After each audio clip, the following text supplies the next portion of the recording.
I'd like to welcome you to the early Saturday morning of the Parkland Conference. Thanks for being here. It's a little sparser than last night, but you'd expect that. But I don't know, anybody else walk through the snow this morning? It was exhilarating. I'm a skier. I'm really glad for the snow that's coming. It's been an awesome November. I'm looking forward to the winter. I want to go through a few housekeeping sorts of things before I introduce our speaker for this morning, Julie Cruikshank. First of all, we will be serving fair trade coffee throughout the day, and as always, donations are appreciated. Also, try to remember to bring your own mug to that table, and tomorrow if you didn't bring a mug today. The coffee's free. Disposable cups are $2. And if you have any questions about the conference at all, look for somebody wearing a name tag that will say volunteer on them. If they don't know the answer, so like for example, mine says volunteer, I know no answers, but I know how to find people who do.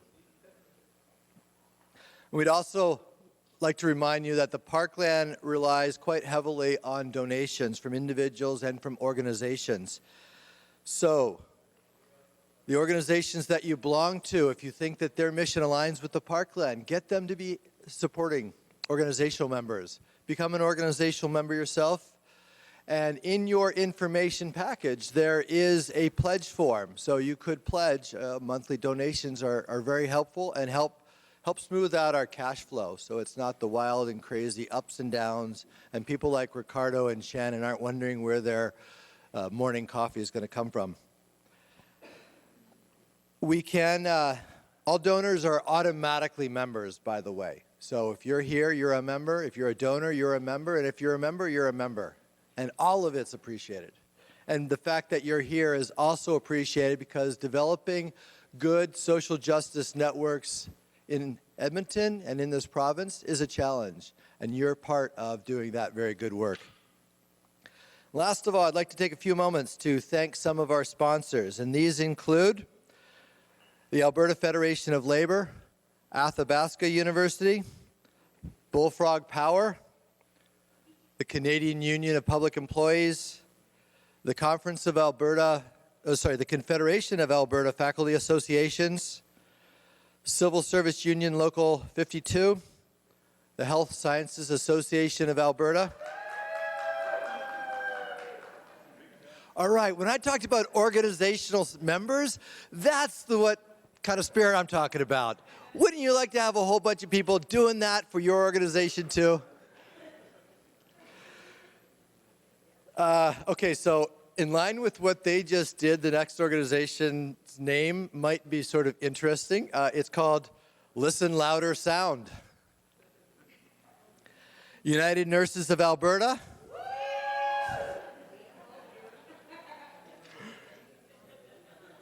University of Alberta's Faculty of Arts, University of Alberta's Graduate Students Association, and the Wordsworth Irvine Socialist Fellowship Endowment. And we'd also like to thank the media sponsors for their support, and without them, of course, most of you wouldn't have heard about this. So, CKUA, CJSR, View Weekly, Alberta Views Magazine, especially those. Thank you very much. All right.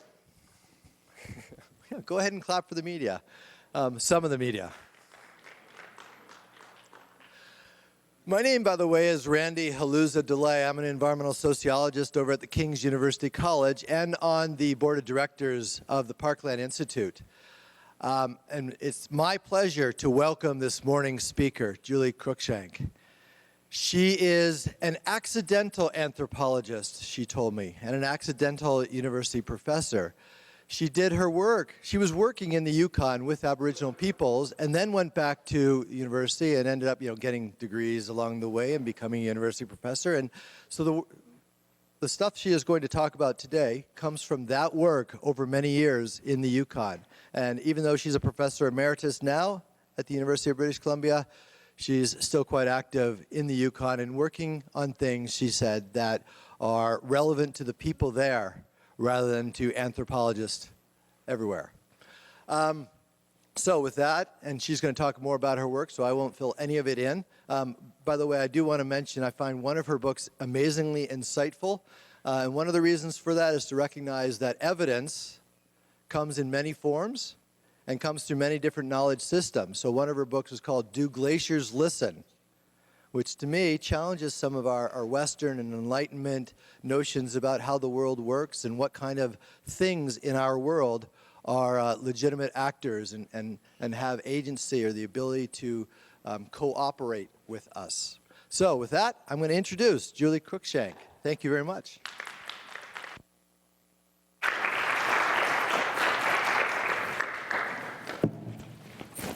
Thank you very much, Randy, and I appreciate that introduction. I want to thank Trevor Harrison for inviting me as well. I'm really grateful to be invited to this conference, and I look forward to our conversations in the next couple of days.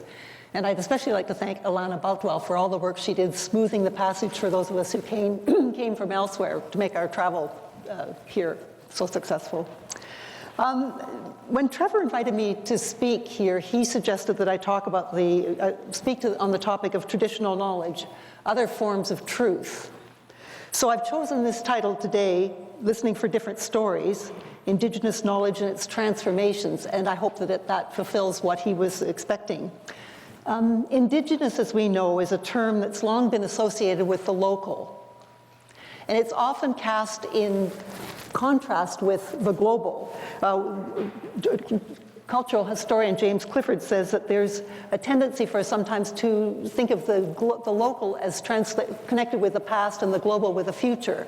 But I want to challenge some of that in my talk today.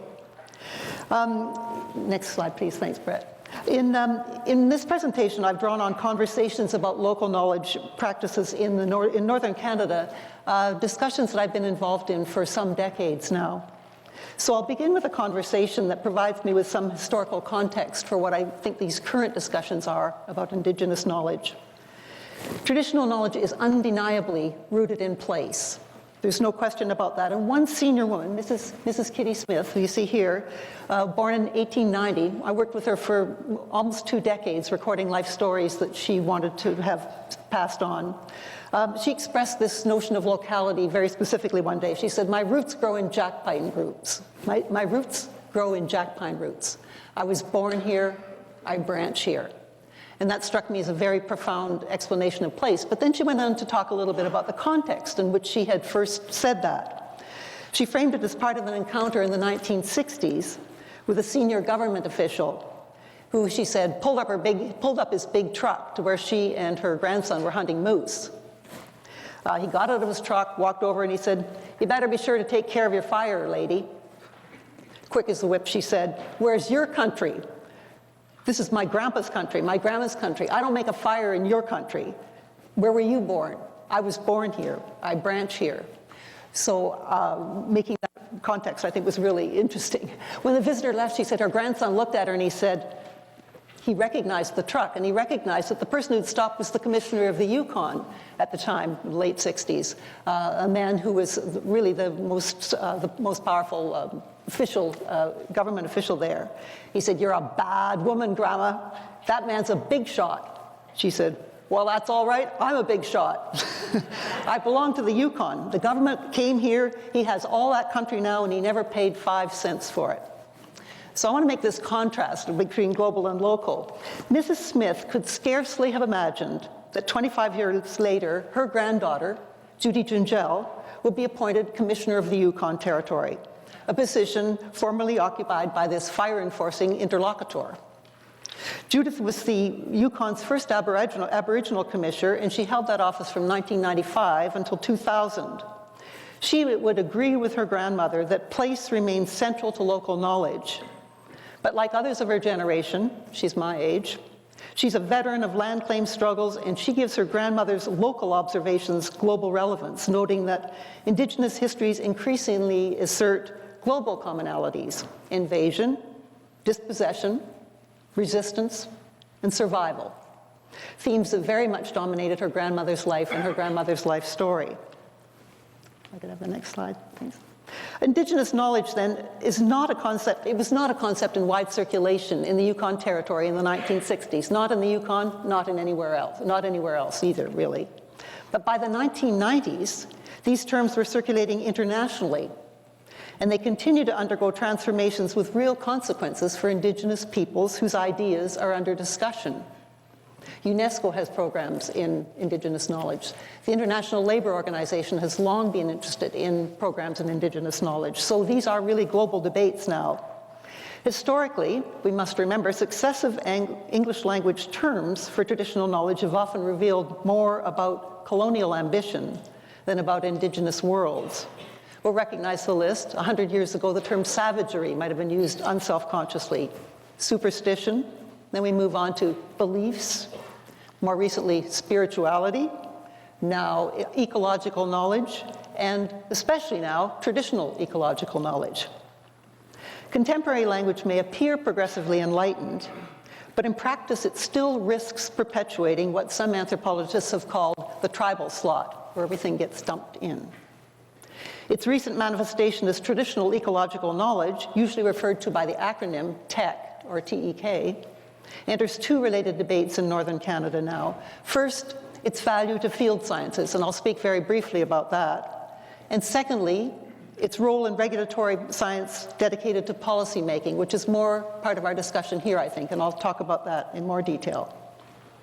Well, just to say a few words about science, field sciences, Indigenous knowledge studies undoubtedly originated in collaborations among local Indigenous peoples, field scientists, and other academics as a genuine effort to establish that people who pursue land-based economies know things about nature.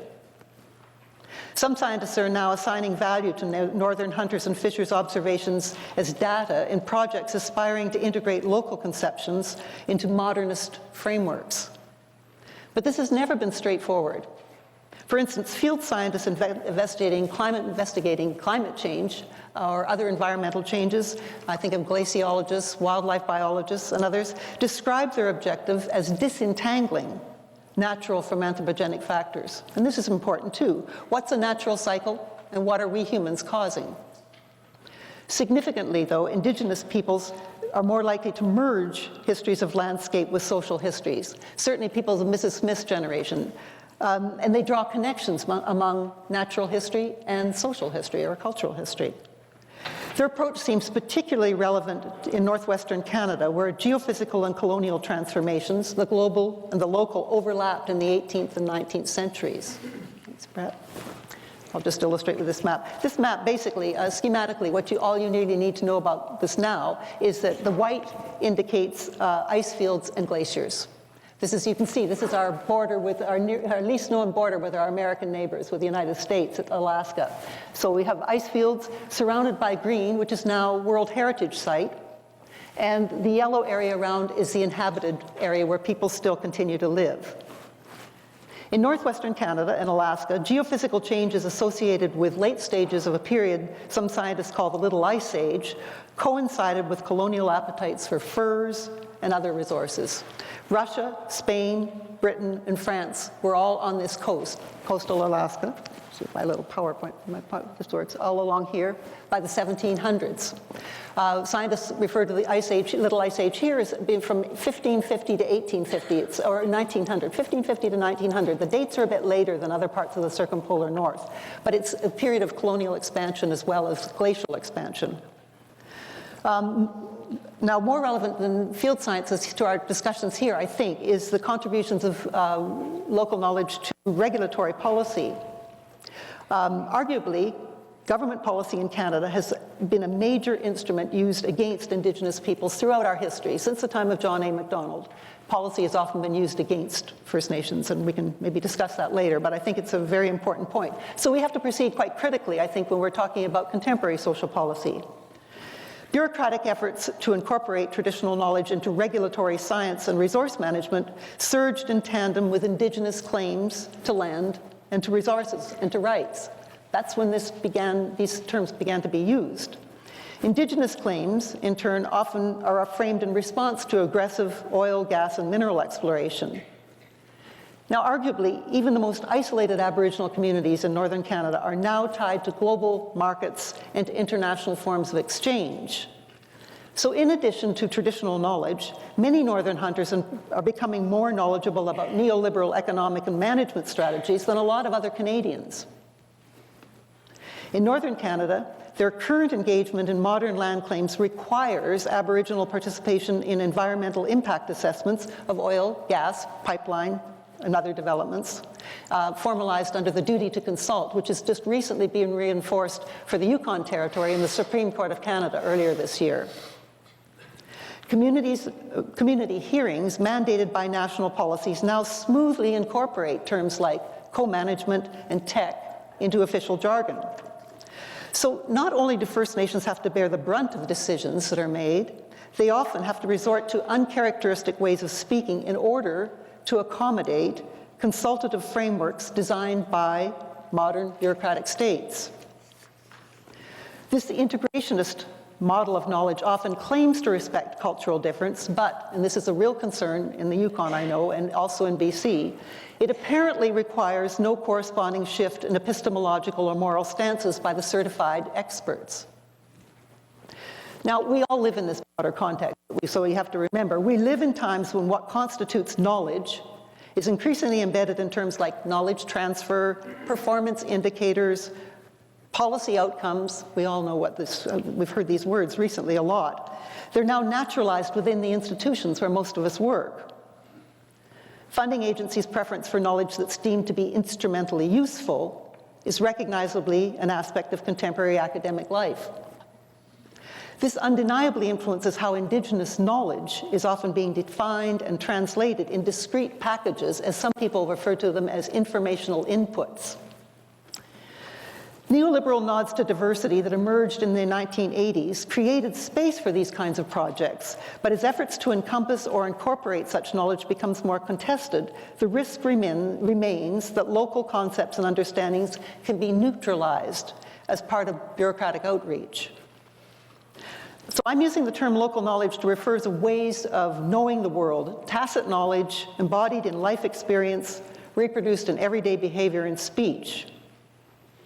Rather than asking how information from hunters or trappers might contribute to existing scientific or policy models, I'll argue that greater insights, especially the possibility of surprises, might come from puzzling accounts that don't seem to fit easily within our official regimes of knowledge.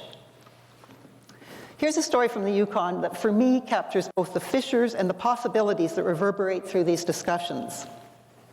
30 years ago, autumn 1982, the Yukon Historical and Museums Association, based in the Yukon, held a modest one-day conference on early human history in the southwest Yukon, right in this area. It was held in Haines Junction, which is not on this map, but it's just right around this area here. The Alaska Highway is not marked here, but it runs along the edge of this park.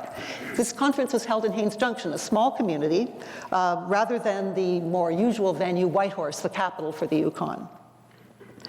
The objective of the meeting, unconventional for the time, it's common now, but it sure wasn't then, was to bring together scientists, historians, archaeologists, biologists, anthropologists, and interested members of First Nations in a setting where they could exchange understandings about environmental factors affecting regional history.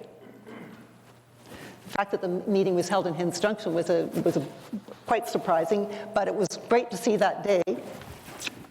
People came up from up and down the Alaska Highway from both directions, and the community hall in Haines Junction filled up with elders sitting in the front rows.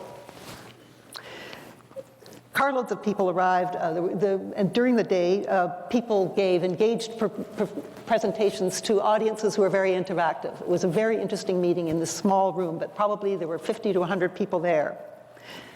Next slide, please. Memorably for everyone who attended, Mrs. Annie Ned, a senior woman who was then in her 80s, unexpectedly rose from her seat in the middle of the afternoon to address the audience. "Where do you people come from?" she asked us all. "Outside," which was then the term for anybody living outside the boundaries of the Yukon. "You people talk from paper," she said. "I want to talk from Grandpa." And so saying, she began to speak about her experiences of topics under discussion from the perspective of someone who had lived, hunted, trapped, raised children and grandchildren in this same area in the course of almost a century. Her advice to listen for different stories was pivotal for me. Listening for stories, she implied, differs from listening to them. It requires more attention, more engagement, more reflection, and genuine curiosity about what it really means to actually know something. You'll notice that there's an OC after Mrs. Ned's name. Mrs. Ned received the Order of Canada for her contributions to oral history, in addition to other things that she had done in her community in 1995. She lived to be 100 years of age. Well, listening for different stories. My education in serious listening began a decade earlier, so I was already familiar with Mrs. Ned's pedagogy that morning, and I was very interested to see how she would speak. I'd been living in the Yukon for more than a decade, since 1970 at that point, and I'd worked closely with senior women who were eager to document life stories they insisted should be passed on to younger generations. At the time, oral history was a fairly new idea. Historians initially viewed this as a method that might allow them to excavate facts, largely absent from official records. Some anticipated that oral accounts could then be tested against more conventional evidence, archaeology, linguistics, other kinds of documentary evidence. The laudable goal was to compile more complete, more inclusive human histories.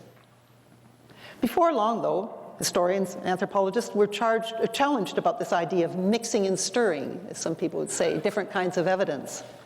Critics argued that accounts of lives and experience presented from the perspectives of individuals whose voices are usually left out of history might reveal more complex interpretations, a kind of history from the ground up. So in 1982, Mrs. Ned, an Indigenous elder living in a location deemed to be distant or out of the way, she lived in a little cabin 30 miles northwest of Whitehorse on the Alaska Highway on her own at that point still, and for many years later. She was speaking directly to debates about local knowledge that were emerging internationally. Most of the senior women I worked with were born shortly before or just following 1900, and I anticipated, being influenced by those oral history paradigms of the day, I anticipated hearing stories about the impact of the Klondike Gold Rush. They were all born before the Klondike Gold Rush. Or the impact of the Alaska Highway, constructed in 1943. The increasing intrusion of the state into family lives, and especially women's lives. To my initial surprise, they responded to my questions with instructions that I record narratives that I regarded as classic, or we would now use the word maybe traditional stories. With some misgivings, I found myself preparing lengthy bookbooks under their instruction, taking as far from what I took to be our original purpose, and, in my view, from the expectations of families who had encouraged this in the first place because they really wanted these women to record stories, partly for evidence for land claims discussions. The majority of stories they asked me to record, though, center on meetings between a human person and an unexpected visitor who looks like an ordinary person, but is soon revealed to be an animal in human guise. From the beginning, it's clear that what's prompted this meeting is human hubris, somebody showing off or acting smart or fooling around, as these women would say when they described it. Sometimes the protagonist is described as sort of playing with that animal or offending the species, and that's the act that sets the story in motion in each case. Next slide. This is a speaker staff that's in the Mcbride Museum in Whitehorse.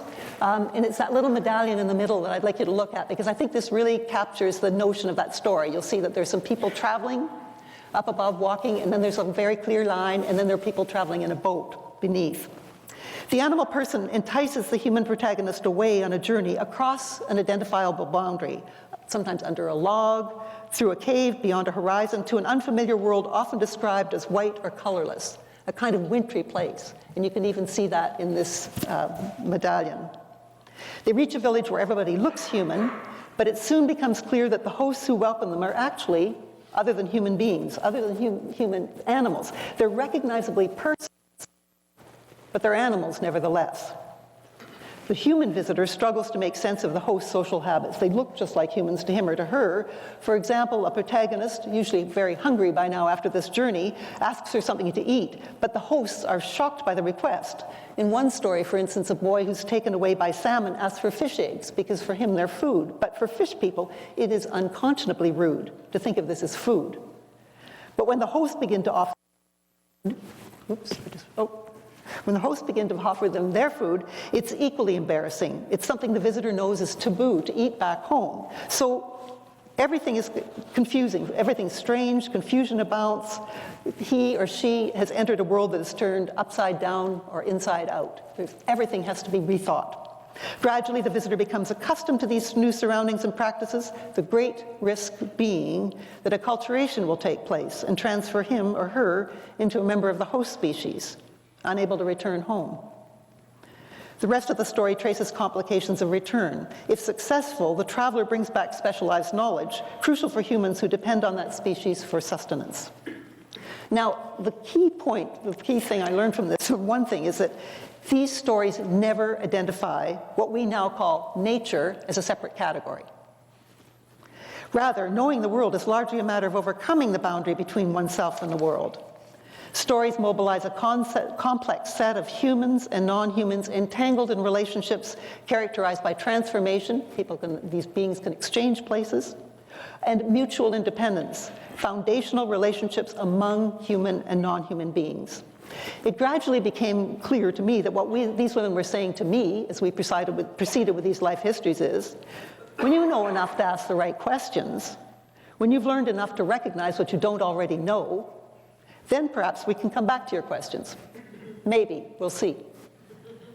In other words, they were providing me with an unfamiliar intellectual scaffolding that I needed before we could even begin real conversation about life histories. I came to recognize that the stories they wanted to pass on to young people were indeed life histories because they're meant to teach listeners how to move forward in the world. They're not about looking backward, they're about looking forward. To imagine a future, people selectively mobilize resources from the past, and that was clearly what these women were doing. This is, I would argue, a familiar kind of indigenous historical method. It's a generative practice. It takes seriously claims of oral transmission, translation, genealogy, ritual process. Cultural historian James Clifford urges us to think of this method as a kind of looping lines of recollection and specific paths forward that involve no essential clashing of epistemologies, no either-or choices, no tradition or modernity, no myth or history. It's all about generativity, bringing these things together, not recurrence, not looking backward, but looking forward. Next slide, please. So, I was very pleased when a wildlife biologist who heard Mrs. Ned's intervention at the conference that day, to go back to an earlier story, and he asked whether he could accompany me when I visited her next. She had referred that day to substantial caribou herds that inhabited the southwest Yukon, the area on that map, when she was young.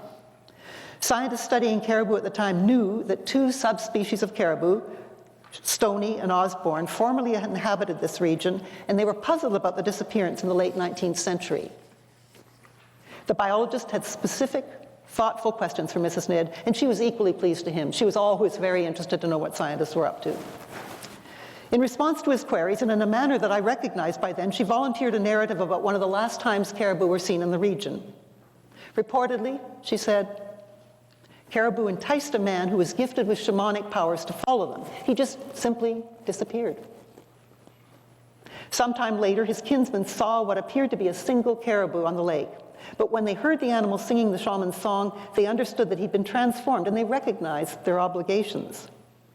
Gradually, with great difficulty, they were able to coax him home. Through a series of complex transactions, they were able to draw him back into the human world. The transition was alarmingly difficult. He never hunted again. He was never able to eat caribou again. Her story was long, evocative, and as the daylight faded that afternoon and evening set in, she sang the shaman's song in her powerful voice. The biologist, confronted with this apparent mixing of nature and culture, was intrigued, but reluctantly admitted that this was not the kind of information that had a place in the realm of expert knowledge required for his research. So we drove back to town. Next slide, please. For Mrs. Ned, knowing caribou involves understanding reciprocal relations that bind humans with the animals they hunt. Her story's human protagonist would have returned with privileged insights about caribou expectations governing responsible human hunting practices. If caribou left the region, she indicated, responsibility lay at the feet of humans. The biology would not have disagreed about human impacts on caribou movements. This was after the gold rush that this happened, so he would have agreed, in fact. But Mrs. Ned's explanation fit the genre of traditional story, rather than the traditional knowledge paradigm that was soon to take hold among researchers working in such regulatory sciences as forestry, fisheries, and wildlife management. The biologist's response, I must point out, was not unlike my own when I first attempted to hear accounts that might fit my expectations of life history. So I'm not pointing fingers. It's just I think this is a process that's more complicated than people sometimes believe. A decade later, by the 1990s, systematic use of the term tech was standard practice among researchers working in Arctic and subarctic regions. Increasingly, though, tensions still hover on the very axis Annie Ned identified in 1982. Indigenous knowledge studies may frame their objective as listening to and learning from knowledgeable individuals in Aboriginal communities, but there's rarely any real dialogue about the deeper meanings of dramas among these sentient beings. Attempts to harness data from Indigenous experts to modernist science or policy reveal sharp imbalances in research projects, who sets out the parameters of the research project, in translation, who translates, in outcomes, and above all, in how participants define knowledge. Its 21st incarnation as tech often presents local knowledge as an object for science or government, rather than as potentially informing understandings of the world. Arguably, local knowledge is not something static, waiting to be discovered by curious, diligent outsiders. Rather, it's continuously remade in situations of human encounter. So, next slide, please. Well, what some anthropologists refer to as an ontological turn, geographers are working very much with this too, is enlivening discussions about what happens when local ways of knowing become entangled with other powerful narratives about nature. The term ontology refers to the experience of being in the world. This is my only didactic slide. It's just a sort of definitional ontology. Three things. How do we come to know the world? What beings, persons, things, objects do we think inhabit that world? And how do we understand the relations between them? Those are the three things that I think are very interesting to think about. For subarctic hunters, knowing has long centered on social relationships among beings that include humans, but also non-human persons, animals, sentient landscapes, more than human forces alive in the world, all equally real. This concept of knowing the world is described more as an activity, like a verb, than as a noun, like our word knowledge. Primary ways of knowing the world, elders agree, comes from direct experience derived from living, dwelling on the land. In the absence of such day-to-day experience, which for many reasons is now not available to young people, transmission through oral traditions provides a secondary strategy. It's not as good, they would say, but it's still an important way. Crucially, an ontological approach makes North American modernity, our modernity, which is given as tech, just one ontology among others. And it offers potential for discussion about other forms of being modern. A term to think with, I think. So, to characterize the contrast briefly, recall the influence that René Descartes' ideas had on modernist ontology and education during the last 3 centuries. A key feature of the Cartesian tradition, in which we are all educated, has been to keep humans and non-human entities separate, and to enshrine a series of related dichotomies: mind, body, subject, object, self, other, person, thing, and above all, nature, culture. Inheritance of this dualism lies at the roots of beliefs, first of all, that we can separate nature from culture. Secondly, that we can sever knowledge of nature from its human context, its relational context. And third, most apparent in this province and in our own province in British Columbia, that we can view nature as a passive object that we can master and exploit by applying labor and technology. Crucially, this modernist ontology precludes the possibility that stories about humans and animals exchanging perspectives on proper comportment might offer valuable insights in the modern world. So these accounts get set aside as myth. Now, one critique of the approach that I've just outlined could be that it seems to flirt with essentialism by assuming firmly bounded, homogeneous, timeless, ahistorical communities, but that is not my point. Ontology is more like a method. It frees tradition from the past and mobilizes it in the present. Modern Indigenous communities struggle daily with tough economic and political decisions that are debated, discussed, revised on an ongoing basis. There are no easy agreements in communities about these things. Conflicting views are experienced not just within communities, but also by individuals who are nominated to represent their members in adversarial negotiations with governing states. So rather than being essentialist, I would argue that this ontological approach turns to the central modern dilemma of our times, relations of humans with what we call nature. These arguments, as we know, are played out in courtrooms, in pipeline hearings, in museums, in universities, and other places across our nation. So I want to briefly consider this from another angle, that is landscape. If I could have the next slide, please. Thank you. If I was confused and disconcerted by the permeable, negotiable character of boundaries between humans and other than human animals in the life stories I heard, I was even less prepared for interactions of humans with sentient, living landscapes.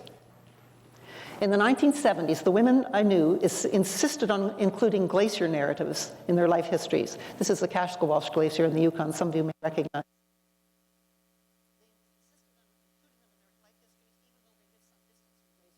Time. Glaciers that concerned them appeared as willful beings that respond directly and dramatically to human activity, often with devastating results. Very puzzling to me when I heard this. This map, we'll come back to this map again. St. Elias Mountains separating coast from interior, coast and the interior here. This is where the people I was working with are largely in this area here. These mountains include North America's highest peaks, and they provide scaffolding for the world's largest non-polar ice fields. They've been in place for thousands of years, and now they are melting very quickly. These ice fields include glaciers that surge. Move that forward, I think this will show this. Yes, if we look at that little circle. The glaciers that surge. This sounds like an oxymoron, but in fact, there are some places in the world, the Antarctic, Greenland, and here, and a couple of other places, where glaciers actually do surge. And they're of interest to geophysicists as well as to local residents for obvious reasons. If we look at this map here, this glacier, which I'm going to show you a picture of in a second. The Lowell Glacier is one of these surging ones, and I'll show you also pictures of the Tweedsmuir. You can see that they have long lobes here. Surging glaciers may advance without warning, often for several kilometers, and they frequently create ice-dammed lakes that build up and disgorge when the ice thins, particularly when they're moving onto a river. This is the Alsac River that you see running down here, which has had numerous of these events. Now the Lowell, this is a picture of the Lowell, the one that was encircled there. The one story comes from the Lowell Glacier, now some 5 kilometers wide at its face. This glacier has actually moved back considerably since I took that photo some years ago. Its name in southern Tushone is Nahludi, meaning fish stop, because it interrupted salmon migrations up the Alsac River. Nahludi was reportedly provoked to surge when a young boy who was traveling inland with coastal traders recklessly joked about an inland shaman, implying that his head was similar to a knobby glacier. This is not acceptable. The aggrieved shaman withdrew to the top of a high bluff across the river from Nahludi, which is now a polished promontory, it's where I took the photo from, and began to dream, summoning the glacier to advance. It crossed the river, reached the bluff, built up an immense wall of ice that dammed the river and created an upstream lake. Thanks. This is a scientist's depiction of this. Here's the Lowell here, and you can see the lake that built upstream. It covers much of what is now the Alaska Highway around Haines Junction. Scientists estimate that the advancing Lowell Glacier created a 200-meter-high ice dam, and it came to rest against this promontory and impounded neoglacial Lake Alsac, which is about 100 kilometers long. You can see the beach ridges if you drive up the Alaska Highway and just move off a little bit. And this happened in the 19th century, as it had several times in the last 2,800 years. Scientists, of course, have different explanations for the surge, but they agree that it happened in the way that local people describe them. When the ice dam eventually tunneled and burst, the resulting outburst in the 1850s discharged water through the Alsac Valley in an enormous flood, reportedly emptying the lake in a day or two. Catastrophic downstream consequences. So this is part of oral tradition at the mouth of the river in Alaska and along the river as well. Very traumatic. Women insisted, and they insisted that I write this down, that rules apply to cooking near glaciers. Food, they said, should be boiled, never fried, and no grease should ever escape from the cooking vessel, lest the glacier, or maybe glacier spirits, or maybe something inside the glacier, take offense. They were very concerned when they heard that I was hiking around, and they were very concerned about scientists and what they did, because they knew they were in these glaciers. Notably, the refined grease that they're talking about, processed animal fat, moose fat, used in cooking provides a solid, white, high-quality lard. The tallow liquefies into a puddle when it's heated and melts, cracking noisily, used to fry food in a way that could be imagined as mimicking or making fun of or fooling around with, as they would say, the glacier, hence causing a surge. Elders continue to express qualms about scientists or hikers who travel in these glaciers and possibly cook bacon, potentially triggering a surge of ear-splitting force and exposing everyone to great danger. Again, relationships, the sense of mutuality among animals and humans pervade these accounts. Now, a couple of slides here I'll show you. Oh yes, this is a slide of the Tweedsmuir Glacier as well. I'll continue that with the second point. The Tweedsmuir actually, in 2009, came toward the river, and it was very likely, scientists said, that it would actually cross the river. It wouldn't have caused as high a lake, but there was real concern. I've been down this river a number of times, and you couldn't even see that glacier from the lake 10 years ago. It was really, it is quite a force to see. Thank you. I'll just show you a couple of slides here. I spent a summer of 10 days in a camp on the Trappridge Glacier, which is one of the glaciers in these mountains, with a scientist who'd worked there for 40 years and was putting the camp to rest. When we arrived the first day, this was in 2009, he pointed that little horseshoe and he said, "I've never seen that before. We should keep an eye on it." Nothing happened. We looked at it every day, and then finally, thank you, we were waiting for the helicopter to arrive to take us away, and suddenly there was a thunderous sound, and half the mountain fell down. It was an avalanche, but it was an enormous one. The naive anthropologist is sitting there taking photographs, and the scientists are looking where we will go if it comes over that edge. We could take the next one, which it did, but not as far as us. But again, it points to the naivety of some rather than others. But I took these slides down to Mrs. March Jackson, who's an elder who lives in Haines Junction. She lived right in this area and spent much of her life trapping here. And I thought she'd be interested to see them. And she had one question: what are those guys cooking up there? So, from her point of view, environmental change is not a problem that scientists can fix. In fact, she would say they might be contributing to it. And you hear these stories from all over, certainly from Peru as well. Indigenous peoples are very concerned about what scientists are doing, drilling into the glaciers. There's a good literature on this. Formerly, what might glacier narratives interesting to scientists often leaves out what makes them effective for people who still think and tell stories about them. Modern science, of course, achieves its accomplishments by abstraction. We all know this, and it's good that this happens in some ways, certainly. Scientific observations gain authority by being removed from local contexts and combined in larger wholes, framed as universal. And they travel, but they also sometimes transgress the boundaries of tradition. What was formerly dismissed as superstition may now be translated as tech, and on one level, this seems like progress. But the process of translation, invariably selective, narrows the register of what knowledge is deemed to be. So what's gained and what's lost? For Mrs. Jackson, who, by the way, is very interested in talking with scientists, I've taken some to talk to her. For Mrs. Jackson, though, what's elided in translation is the relationship among humans and other sentient beings, including glaciers, capacities that are brought to life in these interactive settings. So, all right, let's get to the question here. Might Indigenous knowledge unsettle some of our modernist presumptions, or is this just all talk? Thank you.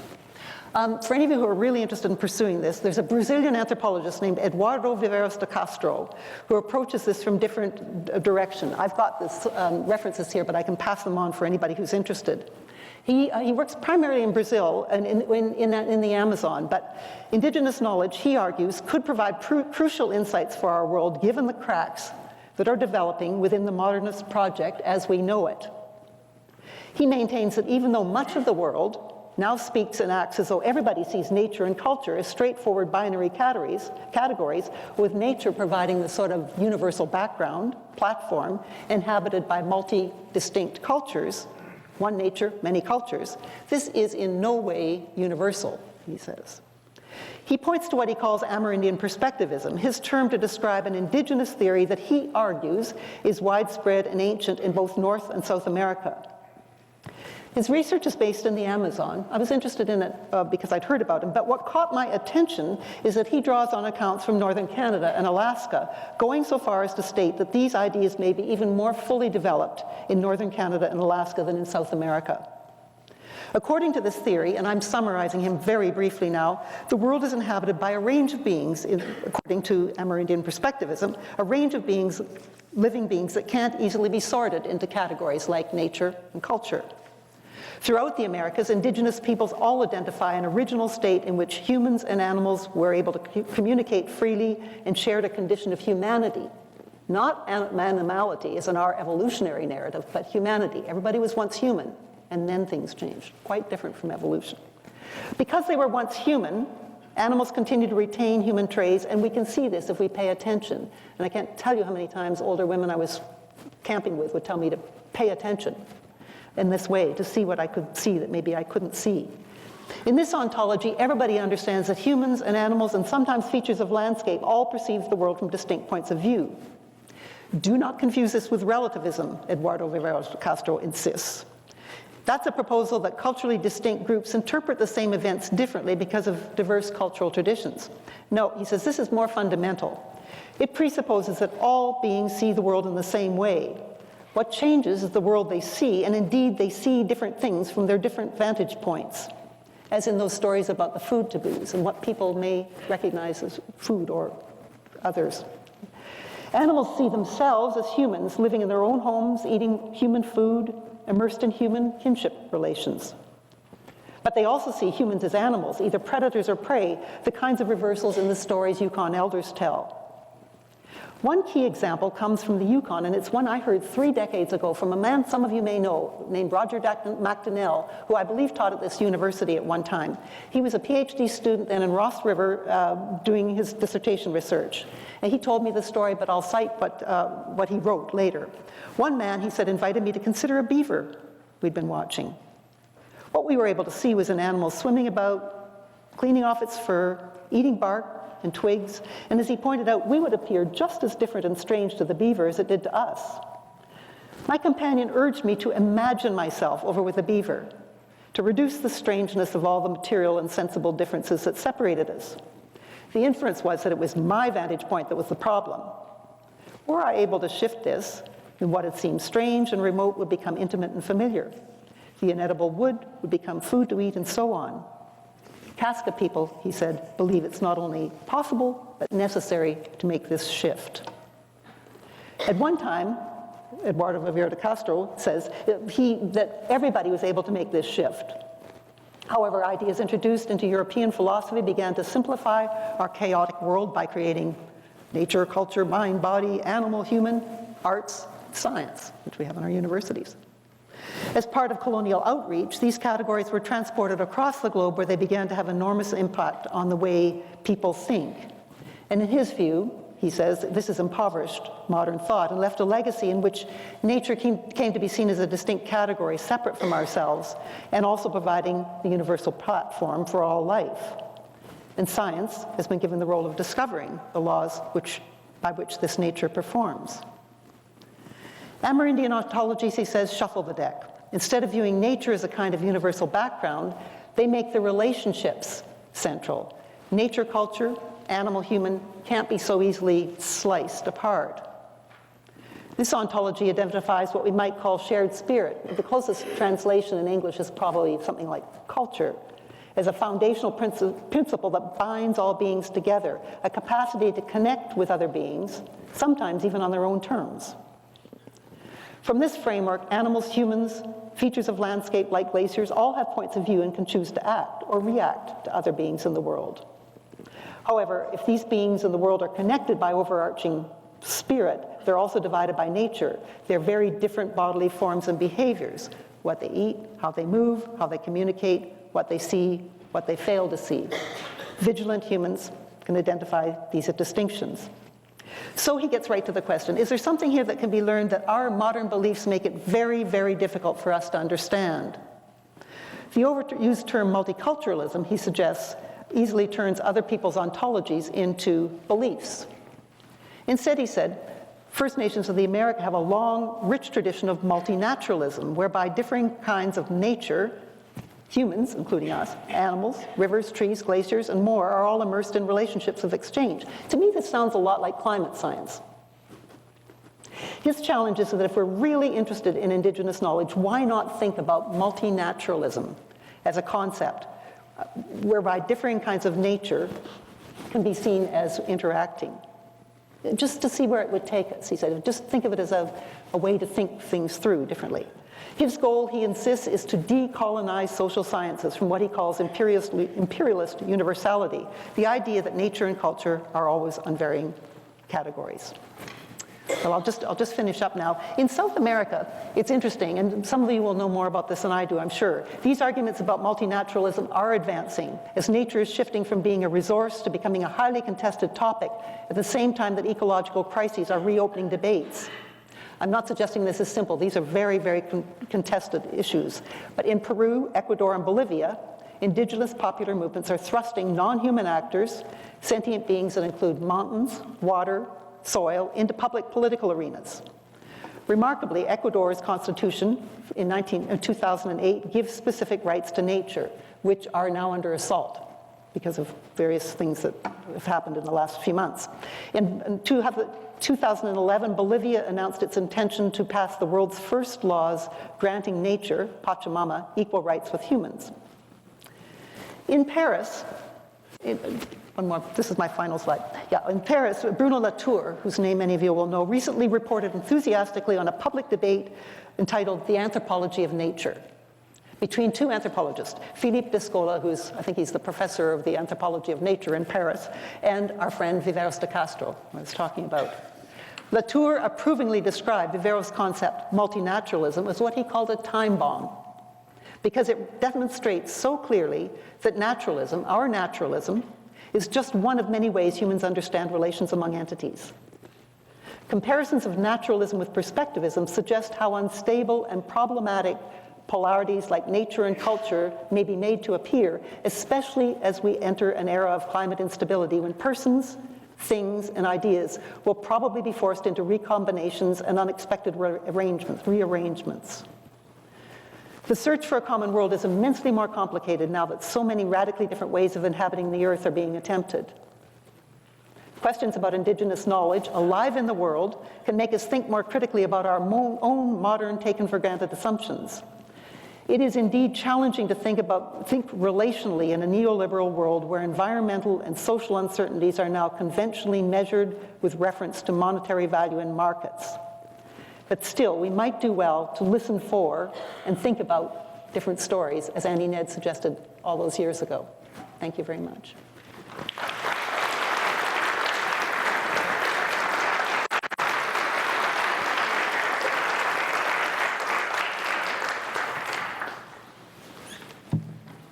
We can take some questions now. We've got two mic runners that run around, and I will kind of point out people to who will go. And when the runners get to you, make sure that I would even encourage you to stand up because you'll speak differently when you're standing than when you're sitting down.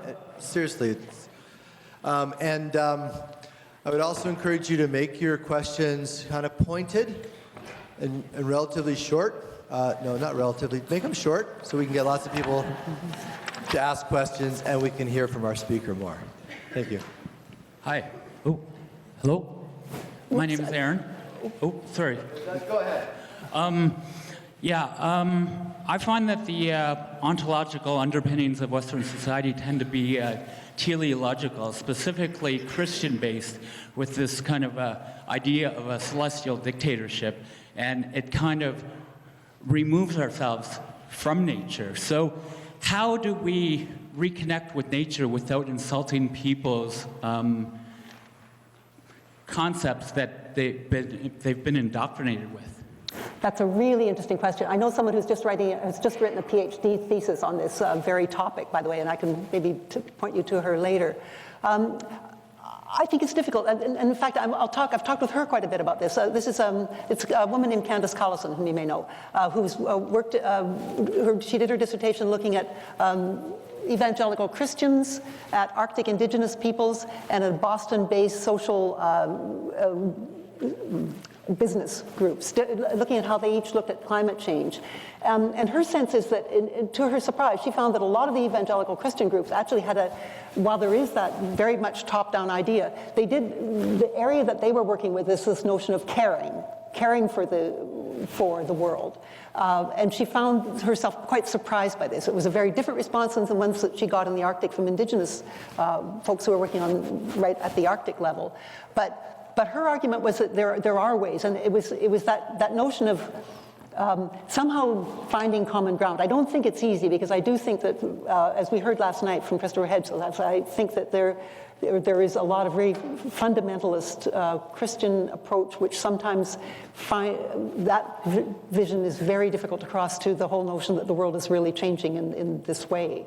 But I don't think there's a simple answer, but I think it's really important to try and find common ground. And for me, one of the ways of doing this is through thinking about some of these different kinds of stories. I think we've got a really big problem in this world since 2000, since the millennium changed. Prior to that, and I'm old enough to be able to have spent, sort of 40 years thinking about these things, it was easy to sort of find stories that sort of gave you an idea of what hope could be. The 60s were very straightforward. The 70s a bit changed. Neoliberalism in the 80s opened a lot of spaces, but then it also closed them down.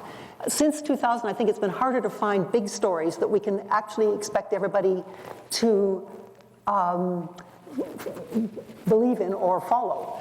But I think it's the smaller stories. To James Clifford again, I think he's a really interesting person to read on this. Talks about what he calls big enough stories.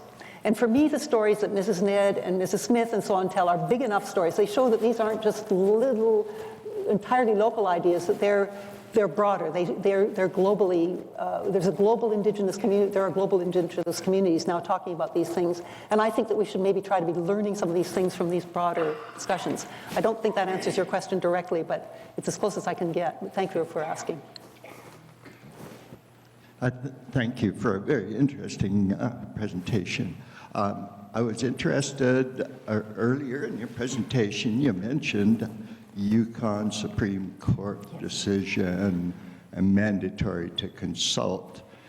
I wanted to relate it back to oral stories and knowledge as to was there an inference there that our Supreme Court system would actually give credibility to oral history and knowledge?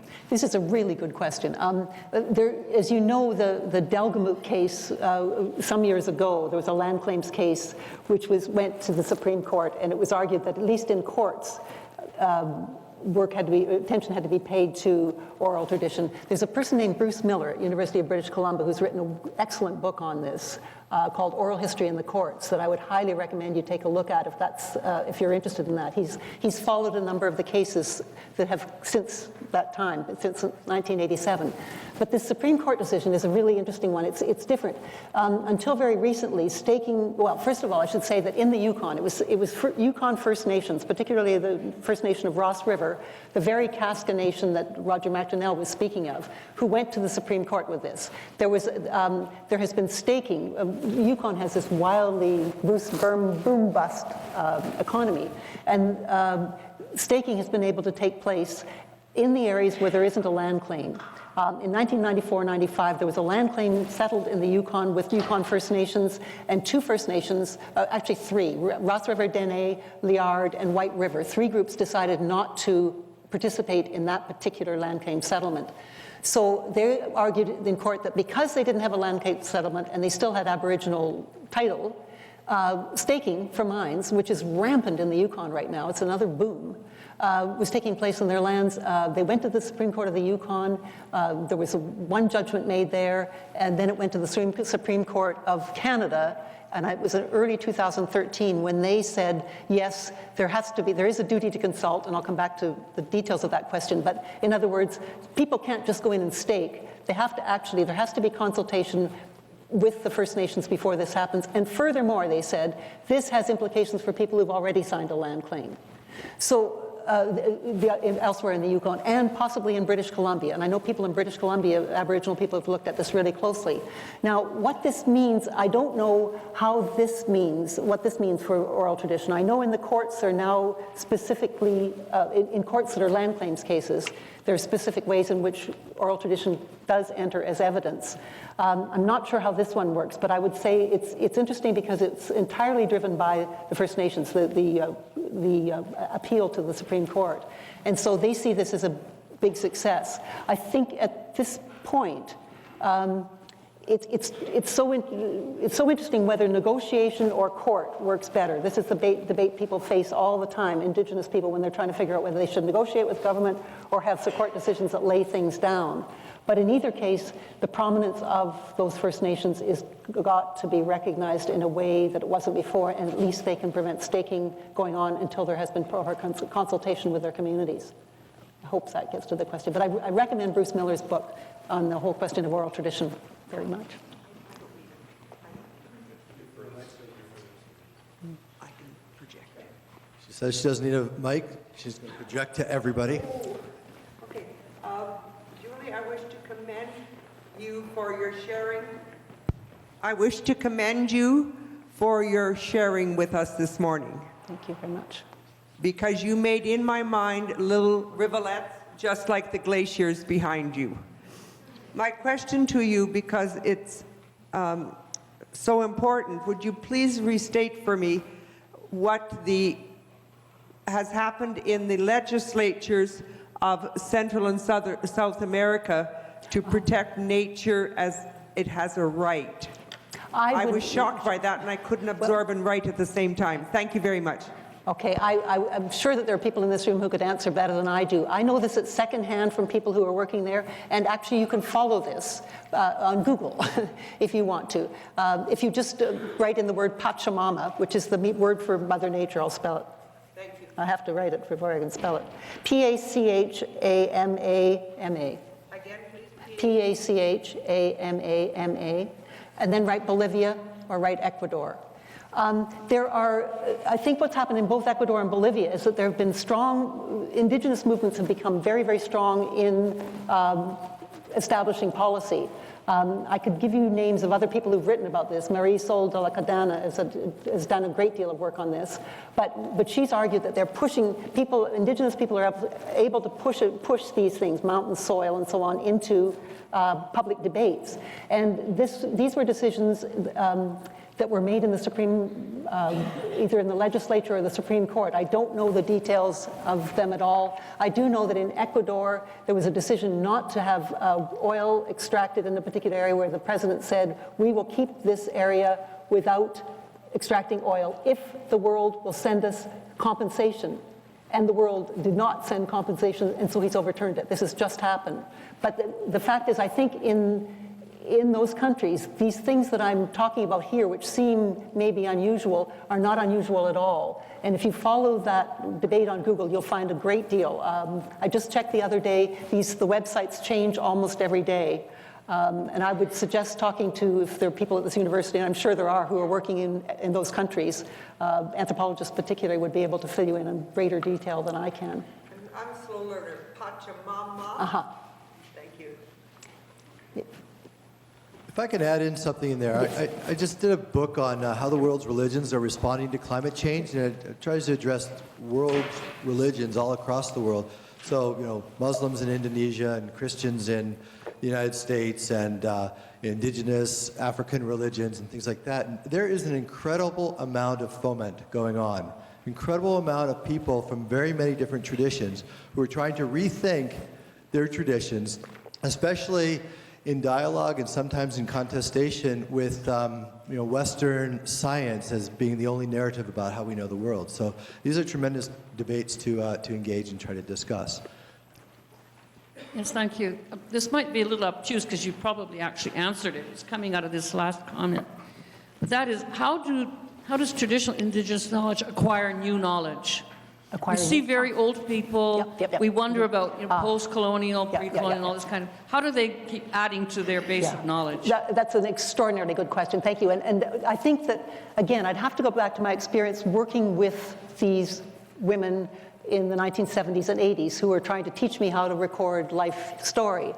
They were absolutely interested in contemporary, talking with contemporary people. I mean, the idea, I think, is, I sort of summarized by saying Indigenous knowledge isn't just sitting there waiting for people to discover it. It's actually remade. And it is, these women were really interested in talking to scientists. I can't tell you how much. One, Mrs. Ned wanted me to take her to meet archaeologists. We'd drive around and we'd go and we'd talk with them where they were working because she was very interested in what they were up to. And so she would incorporate that in her knowledge. If I were to write another book, which I'm not going to, it would be how these women are both not just traditional, but they lived through modern times. They lived through the gold rush. They lived through the Alaska Highway. All the stories they tell incorporate all those things with the knowledge that they have, and that's what makes them so interesting. They're not set off in aspic. They're actually really part of everyday life. And that's why they were so insistent. And the other thing that's very interesting, and somebody might ask this question, these women all spoke 3 languages from, I would say, 3 different language families. Tlingit, which is a coastal language, an Athabascan language, which is a totally different language family, and Indo-European. They all insisted in recording the stories in English precisely for the reason you're suggesting, because they saw them as important for the future in terms of the way they tied new knowledge in. And I'll just say one other thing, that there's been a very interesting project, which I didn't have time to go into here, but recently human remains have been discovered and animal remains melting out of these glaciers that I talked about in these ice fields.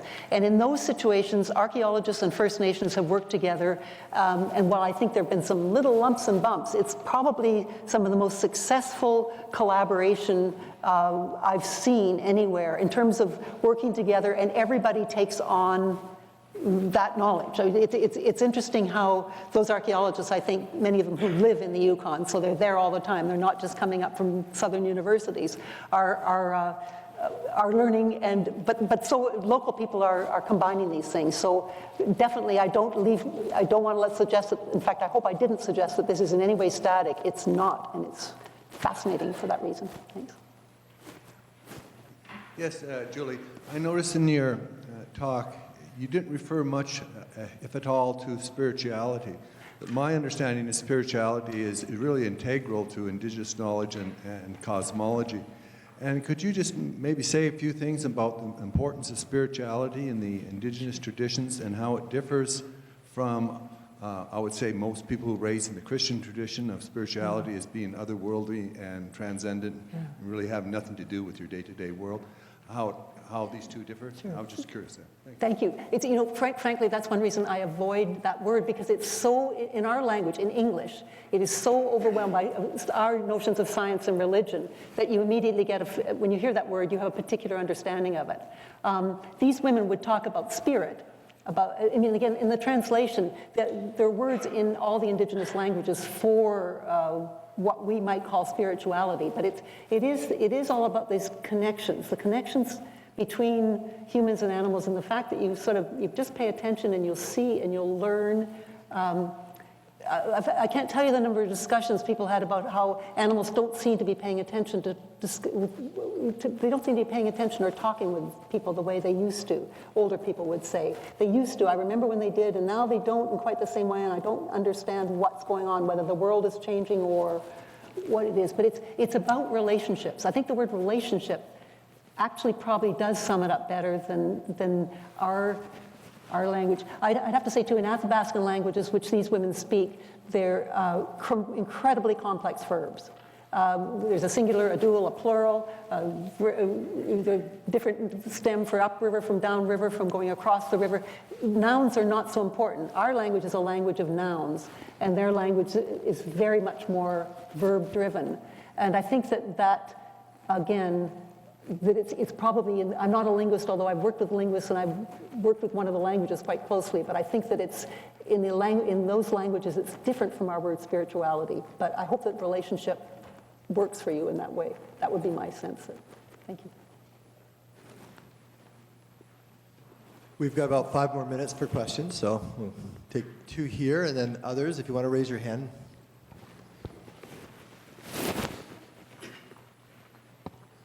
Some 50 years since I studied cultural anthropology in northern lands. But even then, there was a lot of priority placed on the oral tradition, which I agree seemed to be, unfortunately, ignored so much, but also thwarted by the removal of children to be converted to little white men down in Edmonton. The matter of law was brought up, and I think it's really not very well known in Alberta particularly about the restorative justice that has been incorporated into the legal framework of Canada, but left up to the provinces. And the Solicitor General in this province has fettered his judgment because the Conservatives aren't too much in favor of this kind of justice to restore situations. They're more interested in punitive justice. But I think the whole restorative justice concept derived from Native traditions. Yeah, if I could make a comment about that. I actually just went to a talk by Marie Wilson a couple of days ago in Vancouver, one of the commissioners with the Truth and Reconciliation Commission, on that very issue.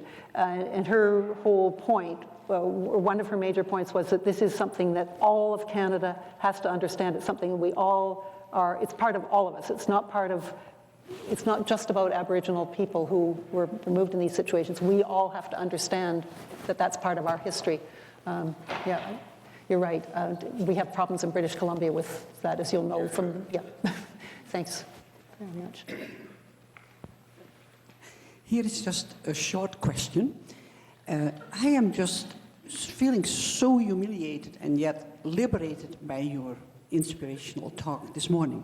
And my question is about secularization, because for a long time, and I think we are all products of Cartesian philosophy. I can even say cogito ergo sum. That was one of the first Latin sentences I learned. I think, and therefore I am. And the totally cultural arrogance, or say hubris we have, is very, very deeply seated. And I feel that, for a long time I thought secularization, it will all help. I'm an ex-Calvinist, and Calvinism is a very bad religion for looking at nature. It's one of my pet projects to undo that. But now my question is, so this increased secularization, there is not really a good hope that will bring us closer to nature, because we will do even more categorizing than ever before, and we have lost this idea that my only grandchild has. Her name is Lotus. She has a feeling for animation of all objects. How can we go back to that? Okay. How can we learn? First of all, I would say I don't think it's a case of going back. I think it's going forward, just if I could. I have a huge interest in younger people and how they are able to do some of these kinds of things. I think that maybe there's no doubt. Like when I say these are global narratives, Indigenous narratives have become global narratives, the first part is that invasion, that suppression, as you talk about, and that's just continued on and on. But movements like the Idle No More movement and movements by young people who are not of Aboriginal ancestry as well, I think that there may be some hope that some of these ideas may change, because as we heard last night, if we don't change some of these, if we don't really rethink these ideas, we won't have a world to think about in a very short time. I really believe that that's absolutely essential, and I think that a lot of people are trying to think about this, whether it's with religions or how we communicate across these difficult boundaries. That earlier question that was asked, I'm hopeful when I talk with younger people that this is maybe possible. My grandchildren, for instance. To end a session on a statement of "I'm hopeful" is a good way to end. Look at the schedule for what's next, and thank you very much for being here, and let's give a round of applause. Thanks to all of you. Thanks very much. Thank you. I wanted to ask you to say the name of your book, and I meant to. Oh, that's okay. No, we should. I can share it.